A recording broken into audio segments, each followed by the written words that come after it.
علیکم ورحمۃ اللہ وبرکاتہ۔ آپ کے مسائل کا حل، اس پروگرام کے ساتھ آپ کا میزبان آشکار داور حاضر ہے، اور میرے ساتھ موجود ہیں آپ کے پوچھے گئے سوال یا آپ کے بتائے گئے مسائل کا شرعی حل بیان فرمانے کے لیے شیخ الحدیث فقیہ الازہر حضرت علامہ مفتی ابوبکر صدیق شاذلی صاحب۔ ناظرین کرام، آج جس موضوع پر ہم گفتگو کریں گے وہ ہے آداب مسجد کے احکامات یا توقیر مساجد۔ ناظرین، ساری کی ساری عزت اللہ پاک سبحانہ تعالیٰ کی ہے کہ ہر ذرہ ذرہ ہر وقت اللہ پاک کی حمد و ثنا میں مصروف ہے۔ اسی طرح شاعر اللہ کی بھی عزت ہم پر لازم ہے، اور اللہ پاک کے شاعر میں جو سب سے اہم ہے وہ مساجد ہیں۔ اللہ پاک سبحانہ تعالیٰ کا فرمان علی شان ہے کہ مسجدوں کو وہی آباد کرتے ہیں جو اللہ پاک پر پچھلے دن پر ایمان لائے، جو اللہ پاک سے ڈرتے ہیں، جو نماز قائم کرتے ہیں اور زکوٰۃ ادا کرتے ہیں، اور اللہ پاک کے سوا کسی سے نہیں ڈرتے، وہی راہ پانے والوں میں ہے۔ حضور پاک صلی اللہ علیہ وسلم کے فرمان علی شان ہے کہ جو شخص صبح و شام مسجد جاتا ہے، اللہ پاک جنت میں اس کے لیے مہمانی تیار کرتا ہے، چاہے وہ جتنی بار بھی دن میں جائے۔ ایک اور حدیث میں ہے کہ آقا صلی اللہ علیہ وسلم فرماتے ہیں کہ صبح اور شام مسجد میں جانے والا مثل جہاد فی سبیل اللہ کرتا ہے۔ مسجدیں اللہ پاک کا گھر ہیں، ہمیں ان کی بہت توقیر کرنی چاہیے، بہت عزت کرنی چاہیے۔ کس طرح کرنی چاہیے اس پر گفتگو کریں گے۔ جیسے میں نے آپ کو بتایا، میرے ساتھ موجود ہیں مفتی ابوبکر صدیق شاذلی صاحب، اور ناظرین آپ کو بھی اس پروگرام میں ہم شامل کریں گے۔ ان دیگر ٹیلی فون نمبرز پر آپ ہم سے رابطہ کر سکتے ہیں، اور آداب مسجد کے حوالے سے یا کسی بھی حوالے سے کوئی بھی شرعی الجھن یا کوئی بھی مسئلہ آپ کو درپیش ہے یا کوئی بھی سوال آپ کرنا چاہتے ہیں، اس پروگرام میں آپ شامل ہو سکتے ہیں۔ انشاءاللہ تعالی مفتی ابوبکر صدیق شاذلی صاحب قرآن و حدیث کے حوالے سے، شرعی حوالے سے آپ کے پوچھے گئے سوالوں کے جواب دیں گے۔ بہت شکریہ۔ گفتگو آغاز کرتے ہیں مفتی ابوبکر صدیق شاذلی صاحب سے۔ مفتی صاحب السلام علیکم ورحمۃ اللہ۔ وعلیکم السلام ورحمۃ اللہ وبرکاتہ۔ وہ سب شاعر اللہ کی عزت، توقیر، آداب ہم پر لازم ہے، تو بنیادی آداب مسجد کے کیا ہو سکتے ہیں شرعی حوالے سے؟ اعوذ باللہ من الشیطان الرجیم، بسم اللہ الرحمن الرحیم۔ قال اللہ تبارک و تعالی فی کلامہ المجید والفرقان الحمید، انما یعمر مساجد اللہ من آمن باللہ والیوم الآخر، وقد ورد فی سورۃ یاسین ونکتب ما قدموا وآثارہم، صدق اللہ العظیم۔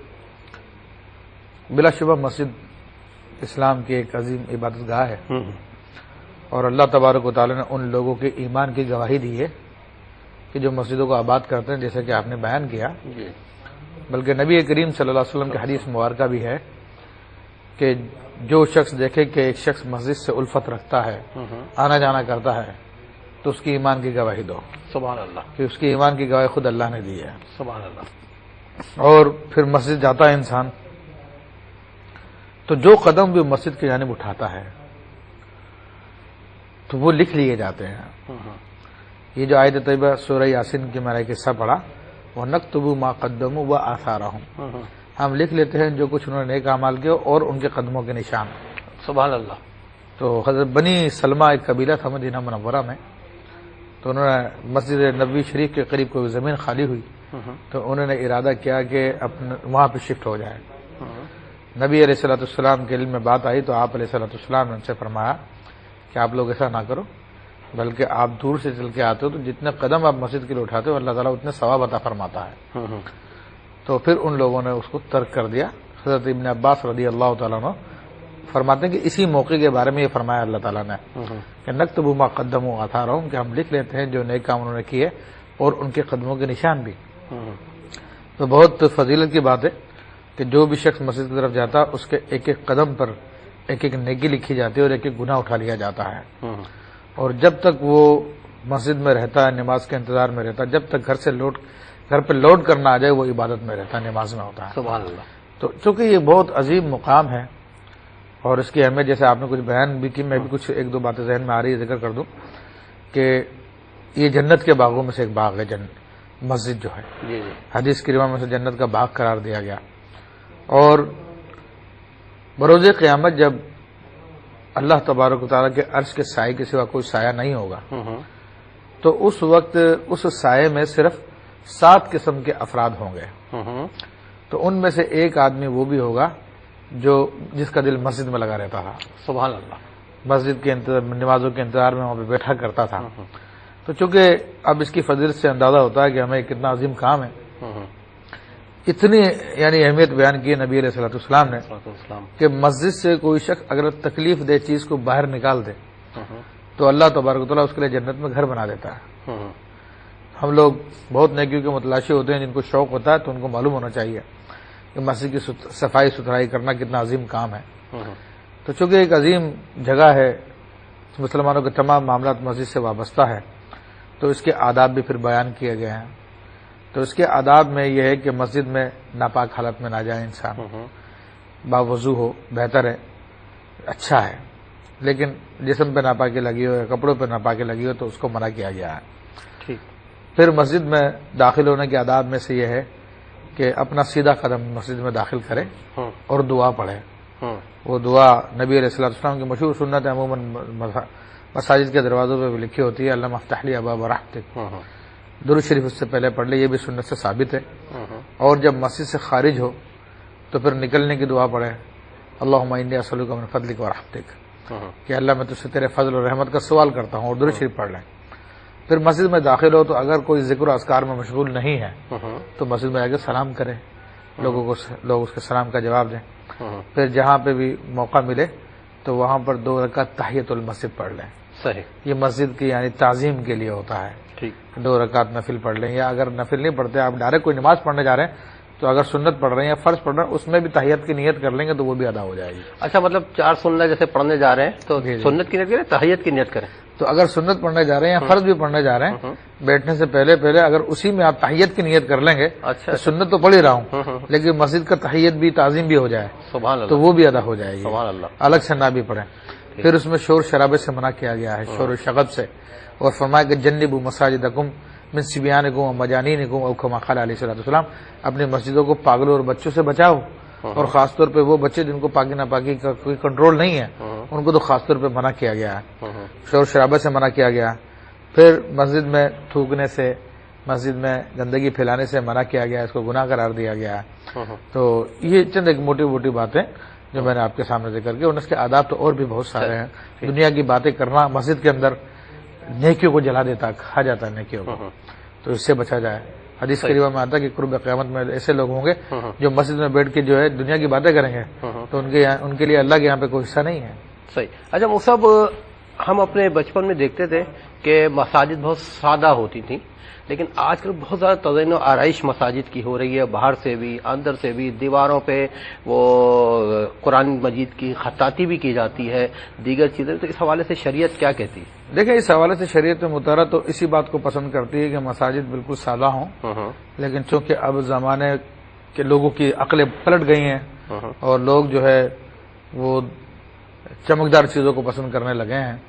پھر دوسرا یہ کہ کفار بھی اپنی عبادت گاہوں کو سجاتے ہیں تو جس سے ان کی عبادت گاہوں کا روب لوگوں کے دلوں پہ بیٹھتا ہے، تو اس لیے علماء نے اجازت دی کہ اگر شان و شوکت کے ساتھ مسجد بنائی جائے تو بہت اچھا ہے، لیکن اس میں ایک بات کا خیال کیا جائے کہ دیوار قبلہ پر جو سامنے کی طرف نمازی ہے اس کے اندر نقش و نگار سے گریز کیا جائے، کیونکہ نمازی کا چہرہ سامنے کی جانب ہوتا ہے تو پھر وہ اس میں الجھ جاتا ہے بازو کا جب نگاہ پڑتی ہے۔ صحیح، بہت شکریہ۔ شامل کرتے ہیں کالرز کو۔ جی السلام علیکم۔ ہیلو، السلام علیکم۔ وعلیکم السلام۔ بہن کالر کہاں سے بات کر رہی ہیں؟ سر میں تسنیم بات کر رہی ہوں کراچی سے۔ کراچی سے ہماری بہن بات کر رہی ہے۔ بہن فرمائیے۔ سر مجھے مفتی صاحب سے بات کرنی تھی، کچھ مسئلے مجھے اپنے بتانے سے 2-3 نا۔ جی جی فرمائیے۔ السلام علیکم۔ وعلیکم السلام ورحمۃ اللہ۔ ہاں سر مجھے پوچھنا تھا کہ یہ سورہ کی یہ نا رکھو لقد خلقنا الانسان فی احسن تقویم۔ جی جی سر مجھے نا یہ 42 ڈیز کے لیے پڑھنی ہے نا، مجھے یعنی کہ دودھ پہ دم کر کے پینی ہے یا کھلانی ہے نا، تو اس میں جو ایام آ جاتے ہیں ہمارے تو یہ میں کنٹینیو رکھ سکتی ہوں، اور یا پھر اس کو میں بریک کر کے جیسے 14 کے جو ٹائم ہے اس کے بعد سے کنٹینیو تو پورا کروں 42 ڈیز جو۔ ٹھیک۔ اچھا، اور سر مجھے دوسرا سوال یہ تھا کہ اگر جیسے ہمارے سر میں تیل لگا ہوا ہوتا ہے تو اور اگر ہم سے غسل واجب ہو جاتا ہے تو تیل نکالنا ضروری ہوتا ہے یا پانی سے ہی ہم غسل کر کے یعنی کہ